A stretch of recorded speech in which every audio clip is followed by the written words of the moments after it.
to continue from my last video, if you do have the means to get your kids a bunch of gifts or get your family members a bunch of gifts, it doesn't have to be your children. I really do also strongly encourage you to try to find where that lesson is about the spirit of giving. And I'm not saying to like give one kid a gift that they really wanted and like make them give it to somebody else, right? Like that's like super shitty. Like don't do that. That's not nice. Um, Definitely borders on like emotional abuse. I would say don't do that. But maybe in the spirit of giving, in order to clear the way for some new toys or new things, you go through their existing stuff and have them, if they're old enough, right? And have them decide which toys are going to be donated to other children in need.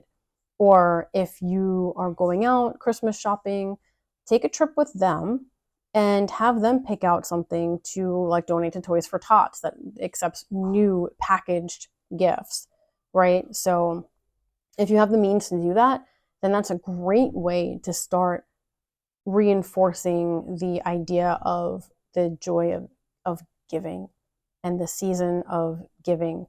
And then also, whether you have means or not, making it about togetherness, right? Now, I talked earlier about maybe your family moved away, maybe people passed away, maybe you moved around, and you don't have a whole lot of people around. Maybe you don't have really anybody. It's just going to be you and your children or whatever.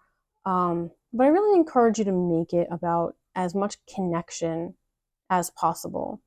And whether that's like making up games, there's probably a bunch of games that are free that require minimal materials or preparation that you can do as a family or as a group that would be really fun and exciting and foster connection.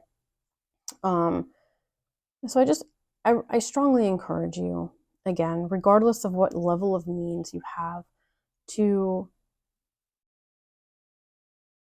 make a point to help your children and yourself, your peers, kind of like redirect from like getting or like, oh, I have to buy this for these people, to also connecting, right? And that doesn't mean don't buy your kids or whoever presents, but that means like maybe don't stress out as much about it, because the focus can be more on the company rather than the things, right? And by doing that, by shifting the focus a little bit, it can kind of reduce some of the pressure and anxiety that we kind of put on ourselves to like find the right gift for people and, you know, um, to buy our kids 10 toys and, all of that stuff. So little ways to find, well, I guess like, yeah, like little ways to find the ways to reduce some of the stress and the pressure is really what it's all about this holiday season.